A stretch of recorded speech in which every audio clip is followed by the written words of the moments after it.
गद्दी छीनने के बाद अखिलेश सिंह और राहुल गांधी के बीच क्या बातचीत हुई?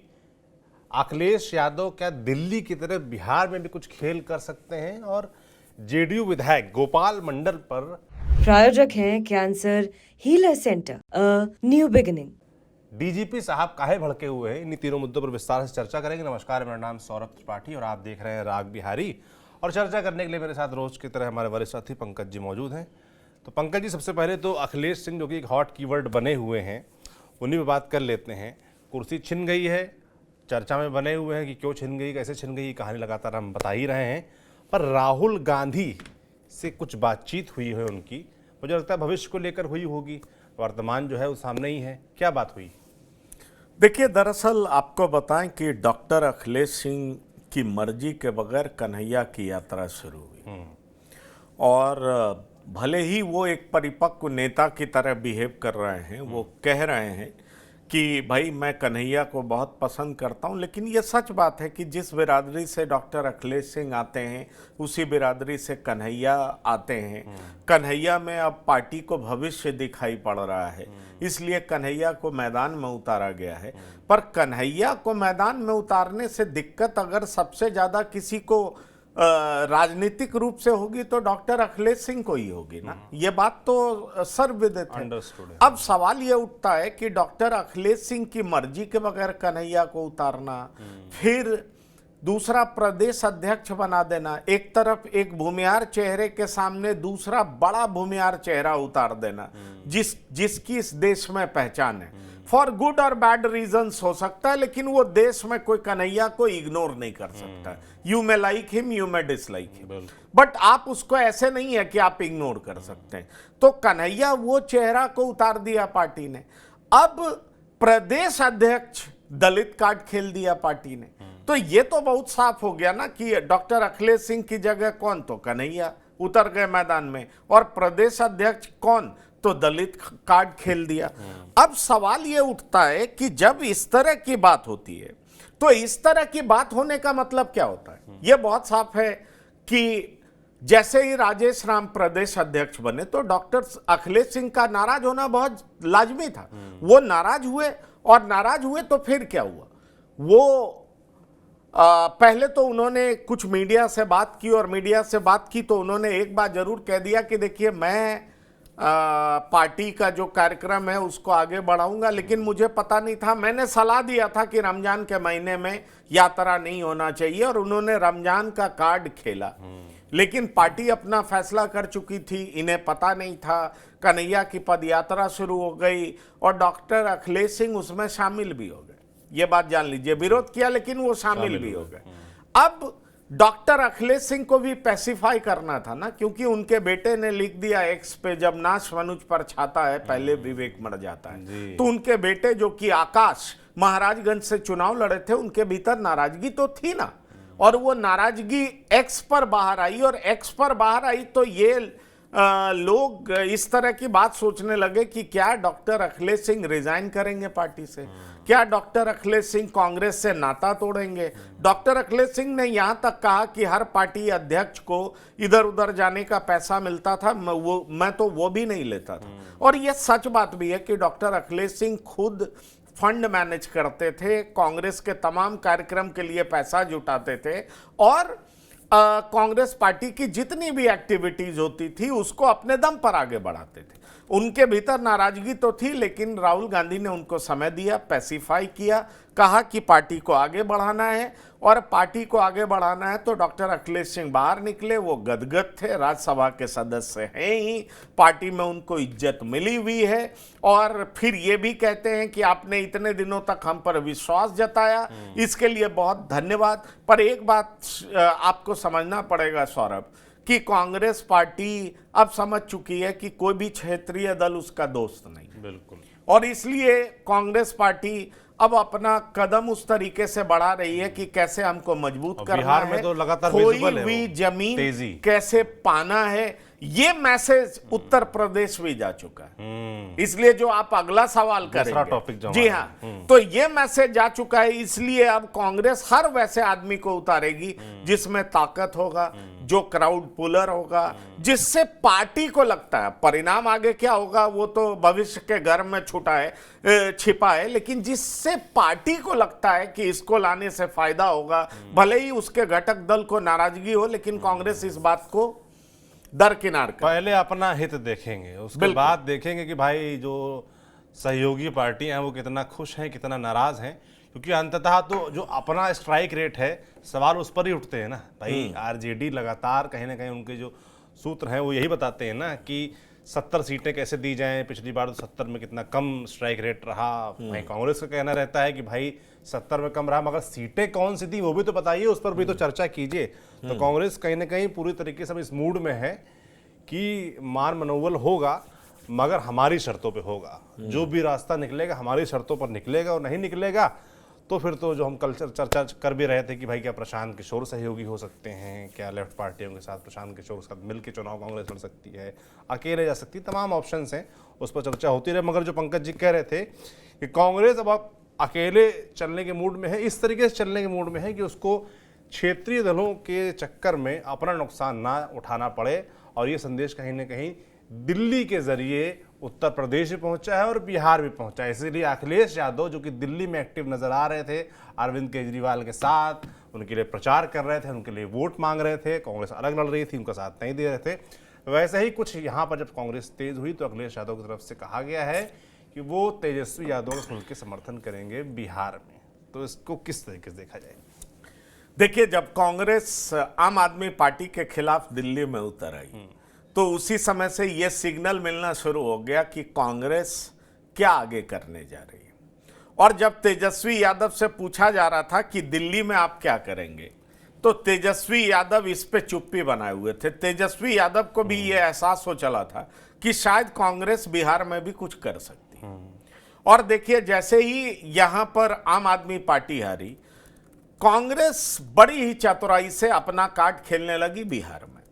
और बिहार में जब कार्ड खेलने लगी तो सोचिए, सबसे पुराने एलआई लालू प्रसाद है, आरजेडी है, और लालू प्रसाद ने कांग्रेस का समर्थन तब किया था जब कांग्रेस के सर्वोपरि नेता सोनिया गांधी पर सवाल उठ रहा था कि वो विदेशी मूल की हैं, वो इस पार्टी का नेतृत्व कैसे संभाल सकती हैं, और अगर वो प्रधानमंत्री बनी तो देश का नुकसान होगा, ऐसे हाथ में हम देश का नेतृत्व नहीं दे सकते। उस समय लालू प्रसाद बाहर निकले थे और खुलेआम सोनिया गांधी के विदेशी मूल वाले मुद्दे पर सोनिया गांधी के साथ खड़े थे।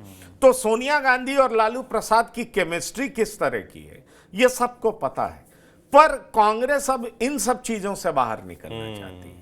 जैसे ही लालू प्रसाद ने यह बात कर दी कि इंडिया गठबंधन का नेतृत्व ममता बनर्जी को सौंपा जाना चाहिए, तो उसके बाद से कांग्रेस को भी लगा कि अब हमें मौका मिल चुका है, अब हमें इससे बाहर निकलना चाहिए। कांग्रेस कन्हैया को जमीन पर उतार दी, कांग्रेस ने दलित कार्ड खेल दिया, राजेश राम को अध्यक्ष बना दिया। राजेश राम रविदास समाज से आते हैं। आपको रविदास समाज ही ऐसा है जिसका कोई नेता अभी एनडीए में उस तरीके से नहीं दिखेगा। जैसे कहते हैं ना, पासवान का पूरा वोट चिराग पासवान लेते हैं, मांझी समाज का पूरा वोट जीतन राम मांझी लेते हैं, मतलब उसके नेता हैं ये कहा जाता है। पूरा वोट ले नहीं ले, पूरा वोट तो खैर किसी समाज का किसी एक नेता को नहीं जा सकता है, लेकिन कहा जाता है इस समाज के नेता हैं वो। रविदास समाज किधर है, इसको लेकर के बीजेपी ने प्रयास किया था। जनक राम, उनको बीजेपी ने प्रमोट करने का प्रयास किया था, पर जनक राम क्या बड़े नेता बन सके हैं, इस पर एक सवाल जरूर है। तो सवाल उठता है कि आगे किया कांग्रेस ने किसको? राजेश राम को। राजेश राम एकलव्य राम के सुपुत्र भी हैं, उनके पिता भी पॉलिटिक्स में थे, पॉलिटिकल फैमिली है,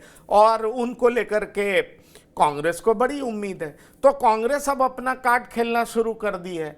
अल्लावरू वहां जाते हैं, वो कहते हैं कि कांग्रेस बी टीम नहीं होगी। मतलब बहुत साफ है कि अब कांग्रेस को समझ में आ चुका है कि 2029 के गेम में अगर हमें इंपॉर्टेंट भूमिका निभानी है तो हमें अपनी जगह पानी होगी, और हमें अपनी जगह पानी होगी तो बीजेपी से लड़ाई तो आमने सामने की लड़ाई है, लेकिन अंदर लड़ाई किससे है? तो क्षेत्रीय दलों से, जो हमारी कीमत पर हमारी कीमत पर सत्ता में। अब देखिए उन्होंने तेलंगाना में क्या किया, किसको हराया? तेलंगाना में हराया ना भाई। आप देखिए तेलंगाना में क्षेत्रीय दल को हराया, उसके बाद अभी वो झारखंड में भी कुछ स्टेप्स ले रहा है, तो मतलब झारखंड में भी पार्टी रिवाइव करना चाहती है। दरअसल कहा जाता है कि कन्हैया और तमाम ऐसे लोग जो राहुल गांधी के इर्द गिर्द रहते हैं उनको एडवाइस करते हैं। उन्होंने राहुल गांधी को यह समझाया कि 2029 के गेम में अगर आपको ताकतवर रहना है, सत्ता वापसी चाहते हैं, तो आपको उत्तर भारत के राज्यों में भी मजबूत होना पड़ेगा। इसलिए आप देखिएगा कांग्रेस का नैरेटिव पिछले कुछ महीनों से, सालों से बदला है। वो क्या है? वो ओबीसी पॉलिटिक्स करना चाहते हैं, वो दलित पॉलिटिक्स करना चाहते हैं। उनका कॉन्फिडेंस बढ़ा है क्योंकि उनको लगता है मुसलमान हमारी तरफ अब विश्वास की नजरों से देख रहा है, तो अपना खोया हुआ आधार पाना चाहते हैं। वो ओबीसी कार्ड खेलने, देखिए जातीय जनगणना की उन्होंने बात की, पर जातीय जनगणना की बात की पर तेजस्वी यादव के जातीय जनगणना को फर्जी करार दे दिया। मतलब जिस तरह का जनगणना तेलंगाना में हुआ है उस तरह का जनगणना ये करना चाहते हैं, एक अपने तरह का जनगणना, और क्रेडिट खुद लेना चाहते हैं कि ये कांग्रेस बात कर रही है।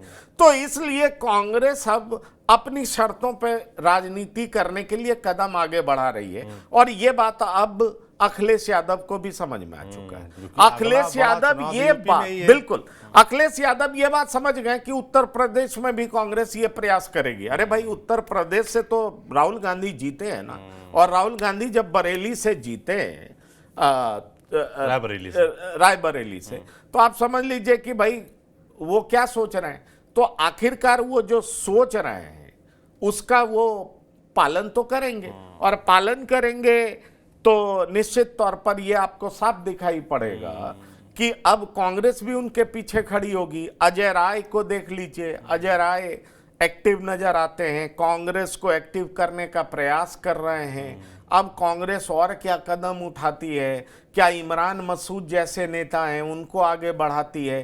कई सारे ऐसे मुस्लिम लीडर्स कांग्रेस के पास हैं जो कि उत्तर प्रदेश में पार्टी को मजबूत देखना चाहते हैं। अखिलेश यादव को लगता है कि कांग्रेस मजबूत हुई तो इसका नुकसान समाजवादी पार्टी को उत्तर प्रदेश में हो सकता है। इसीलिए कांग्रेस को चेक करने के लिए समाजवादी पार्टी कह रही है कि हम आरजेडी के साथ हैं। कांग्रेस को चेक करने के लिए समाजवादी पार्टी ने दिल्ली में कहा कि हम आम आदमी पार्टी के साथ हैं। इन तमाम क्षेत्रीय दलों की लड़ाई अगर किसी से है तो वो कांग्रेस से है। मैं आपको फिर कह रहा हूं, दिखाने के लिए आमने सामने बीजेपी से है, लेकिन असली लड़ाई कांग्रेस से ही है। बिल्कुल, कहीं ना कहीं उसके रुझान सामने आने लगे हैं। अखिलेश यादव ने भी दम भरा है, और तेजस्वी यादव और उनकी पार्टी तो लगातार दम भरी रही है। और कांग्रेस पार्टी क्या कर रही है बिहार में, वो किसी से छुपा नहीं है।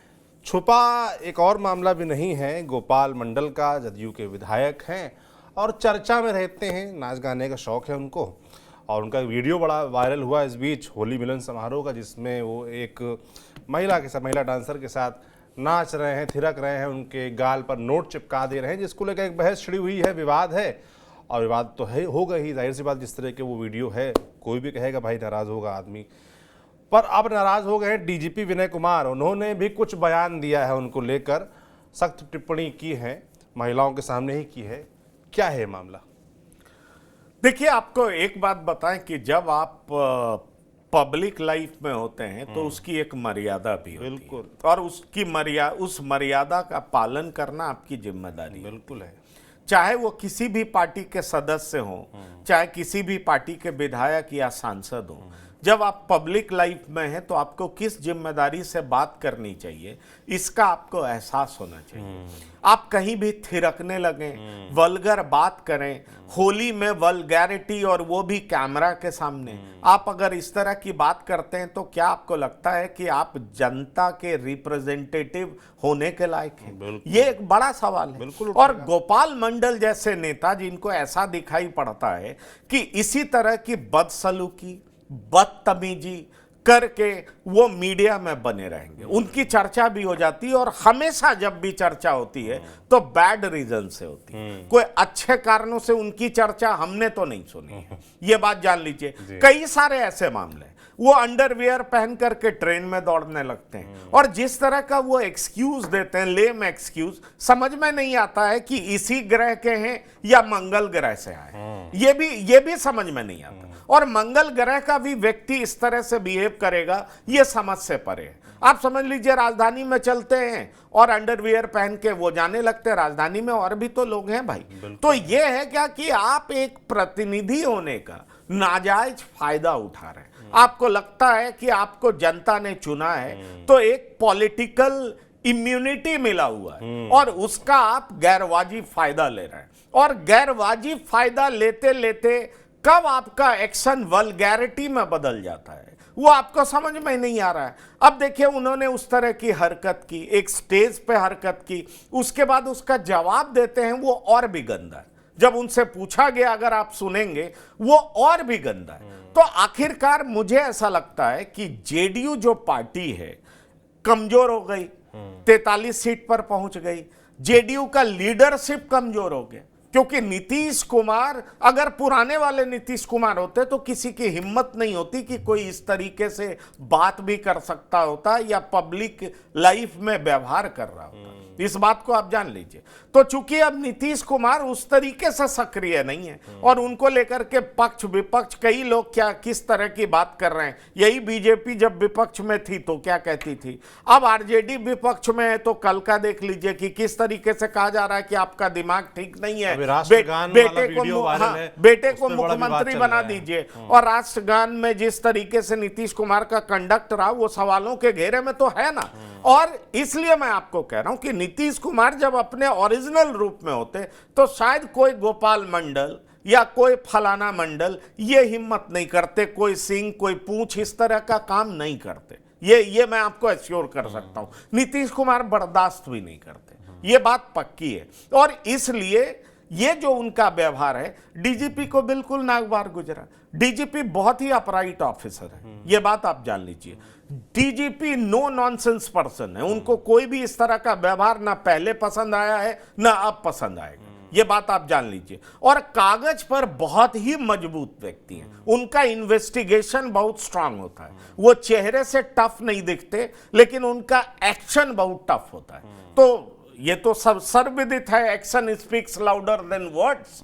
तो भाई, उन्होंने एक महिला सशक्तिकरण कार्यक्रम में उन्होंने महिलाओं से अपील की कि भाई, आप लोगों के साथ इस तरह का बदसलूकी कोई करे तो आप लोग भी मुखर होकर के विरोध करिए। हर काम पुलिस का नहीं है, समाज को विरोध करना चाहिए। और इस तरह की ओछी हरकत जो करता है उसका विरोध होना चाहिए। और यही डीजीपी कह रहे हैं। और इसीलिए ये बात काफी चर्चा में है कि डीजीपी क्यों नाराज हो। बिल्कुल, आपने जो बात बोली वही डीजीपी साहब ने बात बोली कि समाज को ही आगे आना होगा ऐसे लोगों के खिलाफ, क्योंकि अंततः चुनता तो समाज ही है। और समाज, अगर जब नेता लोग अपनी जिम्मेदारी खुद तय नहीं कर रहे हैं तो भाई समाज जिम्मेदारी तय करेगा, क्योंकि जो किया है वो भद्दा है, आलोचना लायक है, आलोचना हो भी रही है, होगी भी। तो आज कुल मिलाकर राग बिहारी में बात इतनी ही। आपकी खास तौर पर जो हमने अंत में बात की, जो गोपाल मंडल हैं और डीजीपी साहब ने जो बोला है, उसको लेकर क्या सोच रहे हैं, कमेंट बॉक्स में लिखकर जरूर बताएं। देखते रहिए TV9 डिजिटल। शुक्रिया।